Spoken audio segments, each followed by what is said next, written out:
Vamos a meditar la palabra de Dios. Ha derramado nuestro Rey esta mañana una unción preciosa de paz en este lugar. Yo la verdad sí la percibo. El Señor está con nosotras esta mañana, el príncipe de paz, mis hermanas, y nos quiere ministrar con su palabra. Aleluya. Permitámosle al Señor hablar y que Él sea, oigámoslo a Él, ¿verdad? No a voz humana, sino a Él. Y digámosle, Señor, amén, amén, amén, como decíamos en la adoración, amén. Dice la palabra entonces en el versículo 11 del capítulo 21 de Proverbios: cuando el escarnecedor es castigado, el simple se hace sabio. Cuando se amonesta al sabio, aprende ciencia. Miren, realmente Dios es bueno, hermanas, y Él, es que realmente Dios ama toda su creación, y a Él no importa en el estadio en que estemos, en el estado en que estemos, estamos en modo escarnecedor, como dicen, en modo humilde, en modo bravo, en modo iracundo, no importa en qué estado estemos, y no importa que seamos cristianos o no. En este sentido, Dios ama su creación. Dios lo que no ama es el pecado. Dios lo que nunca ha amado es el pecado, y siempre Dios ha estado buscando que el pecado sea vencido, y como una entidad, no como una palabra en sí, no como un hecho, sino el pecado como una entidad.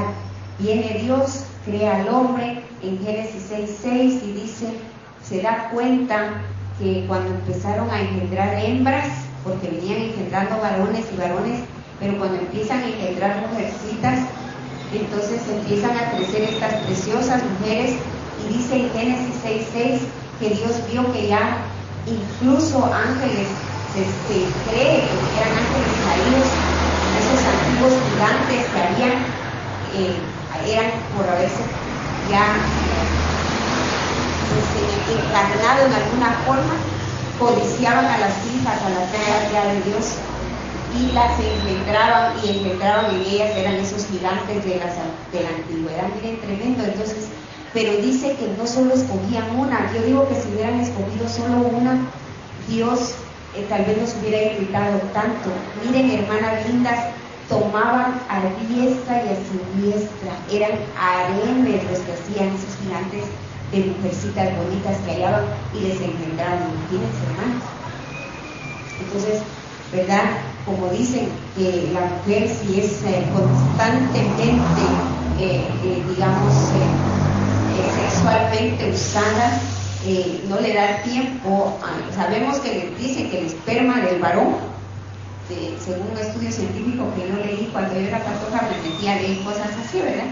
Y yo quería saber cómo se engendraba una hembra y cómo se engendraba un varón, y encontré un estudio de español.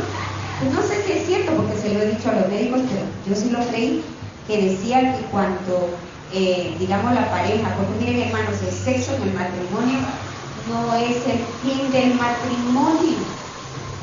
Sí, el sexo es un regalo de Dios en el matrimonio, pero uno no se casa. Yo lo entendí hasta hace poco. Yo quizás con el mismo engaño entré al matrimonio. Uno dice, como el apóstol Pablo dijo, que es mejor casarse que estarse quemando. La gente entiende que el matrimonio es para sexo, sexo rápido, y sexo sin acusación, y sexo a diestra y a siniestra. Y está bien, el sistema hormonal de hombre y mujer en la juventud está activado, muy activado. Y sí, el sexo en el matrimonio es un deleite, es un regalo de Dios, pero no es una cosa de que solo para eso es el matrimonio. Eso debe estar bien platicado entre parejas. Pero a lo que yo quiero llegar es que este estudio decía que en España, ¿verdad? El estudio fue hecho en España, que muchas mujeres españolas estaban teniendo solo mujercitas porque los esposos no dejaban a que ellas llegaran a la cúspide del momento de la ovulación. Que la cúspide es cuando el óvulo llega al útero. Ahí está la pura ovulación ya lista para engendrar. Y yo digo que Dios tomaba control de eso porque las antiguas tenían solo varones.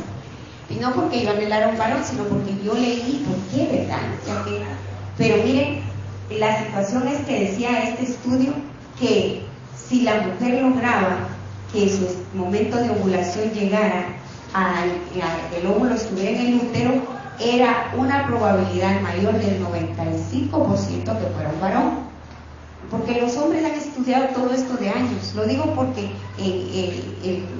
empezaron a nacer mujercitas a diestra y a siniestra. ¿Por qué? Porque el uso de la mujer se volvió como una forma de chamuco, pues ya no era una relación sexual saludable, sana entre parejas, sino que eran demonios ya tomando a los hombres para engendrarse y engendrar mujeres, porque el enemigo lo que quiere es que la mujer exista para burlarse de ella.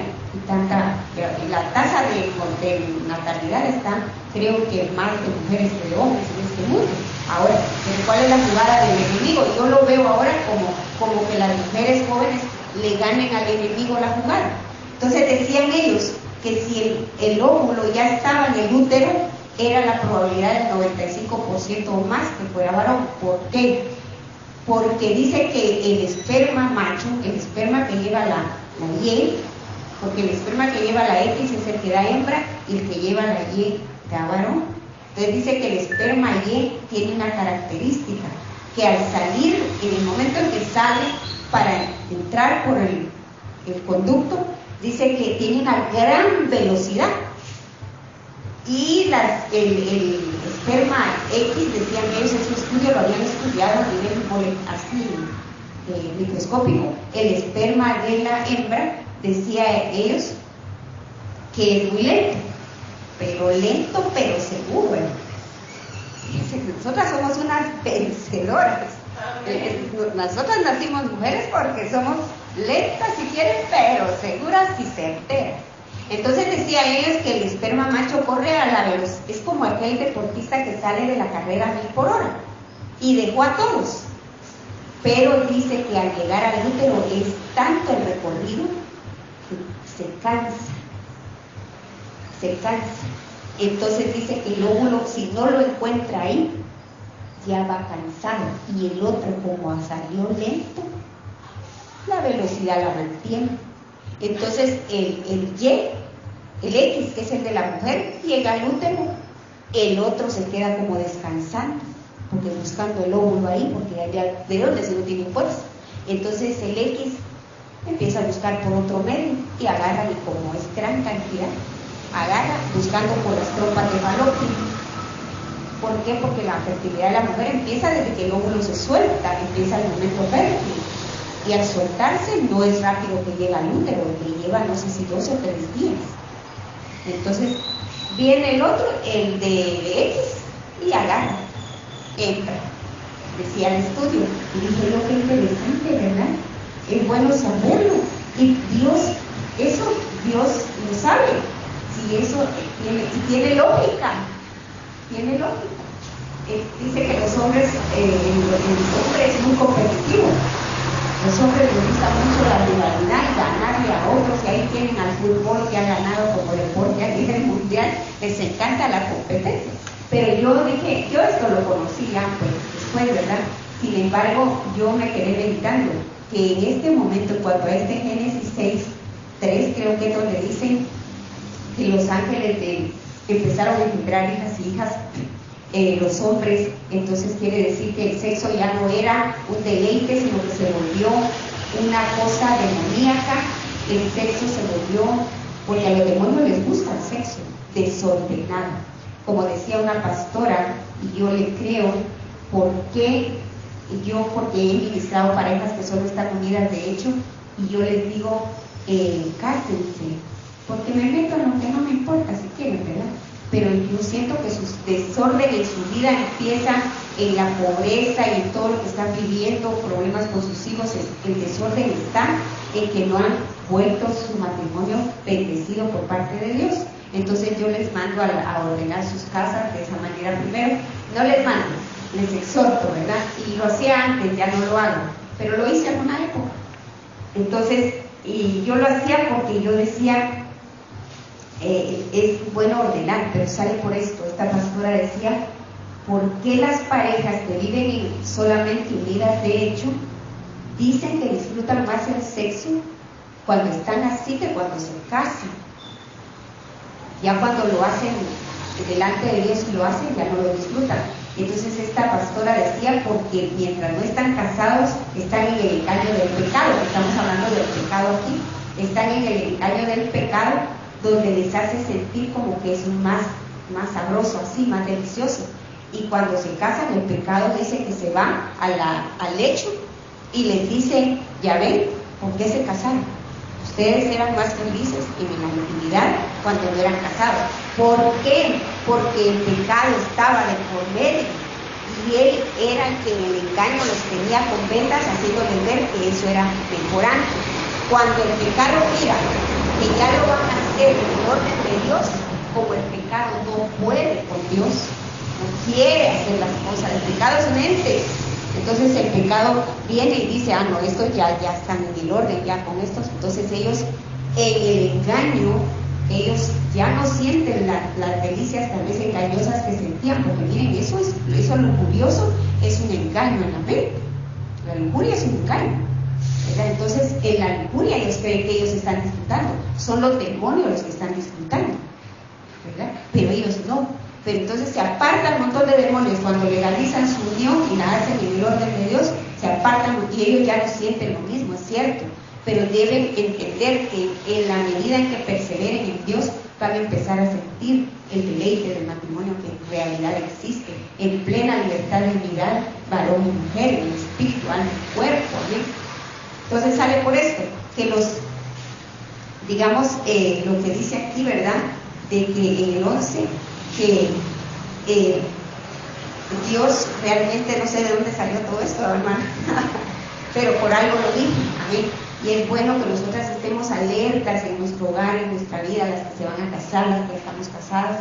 Siempre, digo yo, oremos por nuestros hogares y nuestro matrimonio. Siempre la mujer no debe descuidar la oración constante de su matrimonio. Yo por lo menos siempre oro, en la medida que puedo, siempre estoy delante de Dios. Guarda mi matrimonio, guarda mi pareja, guárdame a mí, guárdame. ¿Por qué? Porque el enemigo está en contra de los matrimonios. Creámoslo, hermanas, creamos. Entonces dice, el simple se hace sabio, ¿verdad? Cuando se amonesta al sabio, aprende ciencia. Entonces, realmente Dios nos amonesta a través de su palabra. El escarnecedor no logra llegar al entendimiento de la palabra y a la revelación de la palabra, porque Dios no quiere burladores. Imagínense, ustedes conocen gente que se burla, ¿no? Que todo saca chiste y son agradables, ¿verdad? Que da risa, a veces da risa porque es agradable, y después se vuelven cristianos y se quedan en la etapa de carnales porque no logran entrar a espirituales por la carnalidad que guardan siempre de creerse muy agradables y muy chistosín, ¿verdad? Y siguen volviendo chistes del reino, que tal vez no son pecados ni burlas tanto de Dios, pero se vuelven chistines también en el reino. Pero miren, hermanas, no hay revelación de la palabra para escarnecedores, para burladores, aunque sus burlas sean tiernas, sus burlas sean aparentemente sanas, no hay revelación de la palabra para el escarnecedor. ¿Cómo le va a revelar Dios sus secretos a un burlador? Imagínense. ¿Cómo? Renunciemos a la burla, al chistín, que a veces también podemos caer en ese programa. Mira lo que dice el 12: observa el justo la casa del malvado, como los malvados son trastornados por el mal. Es que, ¿qué pasa con el que anda en el mal? Malvado es el que anda en el mal, y nosotros no podemos estar seguras si siempre andamos en el bien. Puede que a veces estemos tomadas por el mal. Como decía yo hace unos días, recordémonos que el fruto que Dios no quería que comieran a priori, como se dice tan anticipadamente, era el fruto del árbol de la ciencia, del bien y del mal. Y como dice nuestro apóstol, y lo decía muy atinadamente en este retiro, hermanas, fíjense que en el Antiguo Testamento, nosotros si vemos el Antiguo Testamento, pueden verlo ahí. Por eso es que no encontramos muchas comas. Miren ahí, revisen los proverbios. Miren, no encontramos muchas comas, pero hay comas. hay comas. Y la coma que hace una pausa, hace una división de una frase que le puede cambiar el sentido. Por ejemplo, esa historia que cuentan, no sé si es de la época de Ubico, de que Ubico le había perdonado la vida a un preso y mandó el telegrama, porque en esa época no había celulares, solo telegramas, y mandó el telegrama que decía, cuando lo recibieron, el preso iba a ser ejecutado, pero 10 minutos antes de ejecutarlo, recibieron el telegrama que decía, perdón imposible, coma, cúmplase la sentencia. O sea que tenía que ser ejecutado. Perdón imposible, coma, porque había pedido el reo el perdón judicial, que es un derecho que se pide a última instancia, el último recurso que tiene un preso cuando va a ser, digamos, que ya matado, por así decirlo, que va a la pena de muerte. El último recurso que tiene es el perdón judicial, que se lo puede dar el presidente del país, no los tribunales, sino el presidente. Entonces, en esa época pues estaba muy en moda el perdón judicial y mandaron el telegrama, perdón imposible, coma, decía el telegrama, porque el de telégrafos en esa época, ¿se acuerdan? No sé si ustedes son de esa época, eran con los deditos que escribían, todo le llegaba por, ¿verdad? Pues, perdón imposible, coma, que cumpla su condena. Y en realidad lo que el presidente había enviado no decía eso, decía sin coma. Decía la coma no iba ahí, perdón imposible, coma no decía, decía perdón imposible que cumpla, decía solo perdón, coma, imposible que cumpla su condena, decía el verdadero mensaje, perdón, coma, imposible que cumpla su condena, pero él puso la coma, perdón imposible, coma, y lo mataron. Entonces a lo que quiero llegar es que el apóstol decía que todo lo que es el Antiguo Testamento, por la época en que se hizo, el idioma en que se hizo, no tiene tildes, comas, ni puntos, no sé qué. Pero lo que sí le entendí es que no tiene comas. Entonces, a la hora de traducir, tuvieron que hallarle los traductores bíblicos, y ahora tanta versión que hay, una media lógica, y ellos pusieron comas lo que ellos quisieron. De tal manera que mira lo que dice el versículo 12, observa el justo la casa del malvado, coma, dice, no sé si la tuya dice coma, cómo los malvados son trastornados por el mal. Entonces, realmente, ¿verdad? Según este versículo, el justo observa la casa del malvado y luego observa el trastorno de sus vidas, cómo los malvados son trastornados. O sea que cuando yo leo trastornados es como un remolino. Miren, yo no sé si alguna vez les ha agarrado un remolino a ustedes, a mí sí. No tornado, porque hay remolino, tornado y huracán. Huracán se llama el otro, ¿va?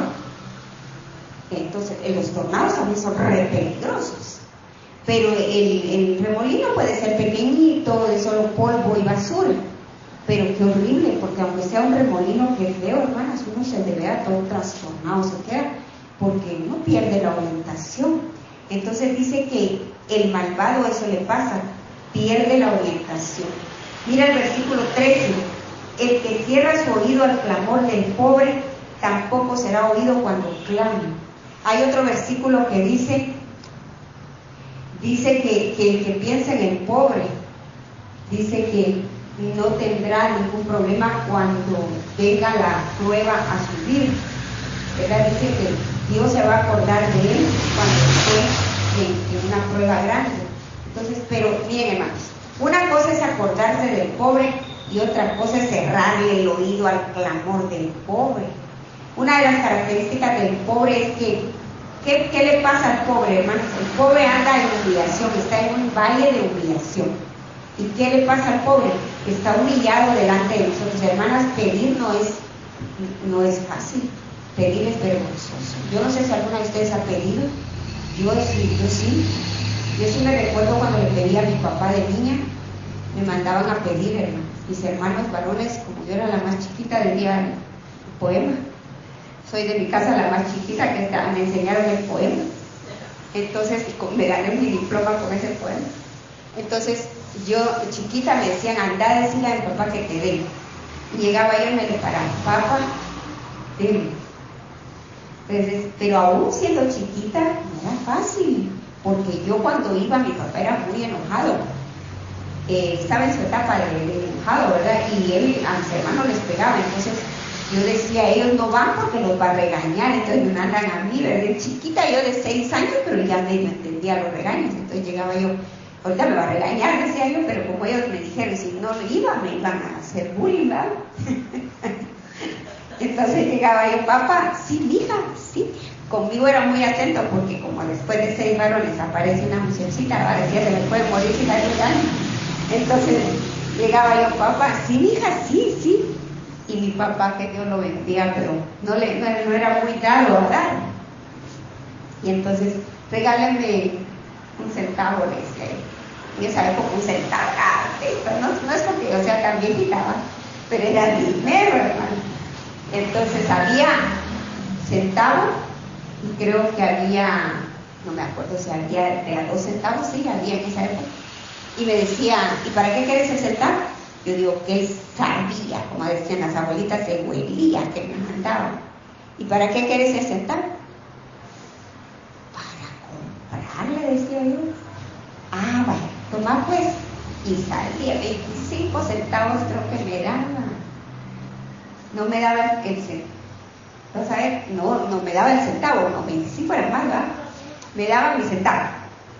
Y si no, salía yo corriendo con mi centavo, ni llegaba a la puerta de la cruzada, ya me lo habían quitado. Anda a pedirle otro. Y así, al grado que mi mamá tenía muchachas, ¿verdad? Tenía hasta 2 muchachas, una que la ayudaba en la tienda y otra en la casa. Aguante que la muchacha también desde el otro lado del cerco, donde vivíamos allá en Santa Rosa, desde el otro lado del cerco me llamaban Calila, vení, porque Calila me decían, Calila, vení, ahí va yo, andar a traerme una bolsa de dulces. Hasta la muchacha me mandaba, cuando sacaba su turno diría mi mamá, ¿y yo qué? Andar a traerme una bolsa de dulces. Y yo no era tan inteligente, ¿no? Nunca había distinguido mucho por eso. Y agarraba camino, pero yo digo que mis papás la veían, ¿verdad? Entonces llegaba yo a la tienda solo a agarrar la bolsita de dulces de aquella de piñata. ¿Y a dónde vas con esa bolsa de dulces? Yo no había qué decir, pero sale por esto, de que realmente humillarse, pedir es humillante. Y yo sí les invito a que pidan, prueben. Dicen que este actor que se encaneció bien joven, Gere, creo que se apellido Gere, Richard Gere, dicen que se dispuso que que lo grabaran y se vistió de mendigo. Y creo que un día aguantó nada más de mendigo. Nadie lo reconoció al vestirse de mendigo, a pesar de que no se puso más que una pequeña gorra y no se manchó mucho la cara. Ni voltean a ver a los mendigos, dijo él. Y qué vida, dijo, porque tuvo que andar en los lugares y barrios que fue a meter porque estaba la cantidad de mendigos. Dicen que se definió, que pasó triste y que de verdad entendió qué vida más miserable. Y entonces, digo yo que no todos, pero tal vez sí todos, porque cuando Cristo dijo que a los pobres siempre los tendremos entre nosotros, yo digo que el Señor Jesús dijo, no porque Dios sea malo dijo esto, sino que lo dijo porque el valle de la pobreza y de la humillación tal vez la pasamos todos en algún momento. Porque a veces una persona que se queda sin total alimento, hay gente que para decir que está pobre tiene que llegar a quedarse hasta como la viuda con 2 blancas. Pero hay gente que solo con quedarse con sus ingresos de un trabajo cree que ya es pobre. Una persona, y sí, fíjense que según la ciencia ciencia de la cultura, digamos, una persona que no tiene para pagar la luz, el agua, en este caso, pues pagar su celular al mes, pagar por todas sus deudas del mes, está considerada como pobre según la ley laboral, está considerada como pobre. Entonces, pero Dios permite esos estados de pobreza para que clame, porque dice que cierra su oído al clamor del pobre, tampoco será oído cuando clame. ¿Por qué? Porque como dice el dicho, arrieros somos y en el camino andamos. Y entonces puede llegar una etapa de pobreza. No sé si a ustedes les ha pasado, pero a una hermana le pasó, se quedó a las 5 de la mañana en una parada de buses siendo oscuro, sin ni un centavo para movilizarse, y vivía lejos, y a esa hora, hermano, la asaltaron, le robaron su bolsa y todo, y se quedó a las 5 de la mañana en una parada donde había aglomeración de gente. Se quedó sola, y de tanta gente a su alrededor, y ella no tenía valor de pedirle siquiera para el bus a alguien. Ese fue un momento de pobreza, y dice que no se explica, de verdad tú, porque ahí reconoció su nivel de orgullo, porque no hallaba cómo decirle a la gente. El enemigo le cayó en la mente, le decía, van a creer que es mentira, van a decir que no es cierto, y que no sé qué. Y yo cuando miro aquí a algunos hermanos venezolanos pasar, que aquí en la iglesia vienen mucho, y el hablado los delata si son de otro país, y a veces uno no les cree. O a veces vienen paisanos de nuestro propio país y dicen aquí, es que soy de la aldea tal, y me tengo que regresar, no tengo para regresar. Entonces, pero mire, el que cierra su oído al clamor del pobre, entonces pobre a lo que yo quiero llegar es que es alguien que está pasando por un estadio de su vida de pobreza, que ojalá fuera de un día, así quisiéramos, o de unos meses, pero algunos pasan años en esa prueba que simplemente es una prueba y que les deben superarlo. Amén. Mira lo que dice el 14, la dádiva en secreto calma el enojo, el regalo discreto la fuerte ira. Cuando dice la Biblia, cuando traes tu ofrenda al altar y ahí te acuerdas que tu hermano tiene algo contra ti, deja tu ofrenda, dice, ve y reconcíliate con tu hermano. Pero mira, aquí te dan un tip de reconciliación. Si no sabes ni siquiera qué le hiciste para que esté tan molesto contigo, o si solo está molesto porque le caes mal, ¿verdad? Dale un regalo. Aquí da un tip la palabra. La dádiva en secreto calma el enojo, el regalo discreto la fuerte ira. Entonces, a la par de que te disculpas, te doy ese tip porque está en la palabra y yo ya lo probé. Dale un regalo. Papi, como le digas a tu esposo, papi, perdóname, te compré esto. Algo hace la dádiva, hermano, algo hace. Pues se acordó de mí, o de verdad está arrepentida. Lo ideal es que de verdad estemos arrepentidos. Versículo 15. Alegría es para el justo practicar la justicia, pero un desastre para los que cometen iniquidad. Así dice la gente allá afuera. Yo no puedo aceptar a Cristo, no puedo dejar todavía lo que estoy haciendo. Por eso no quieren recibir a Jesús. Amén. Gloria a Dios. Con esto termino la lectura y pasamos a la lectura del libro de Eclesiastés. Aleluya, gloria a Dios.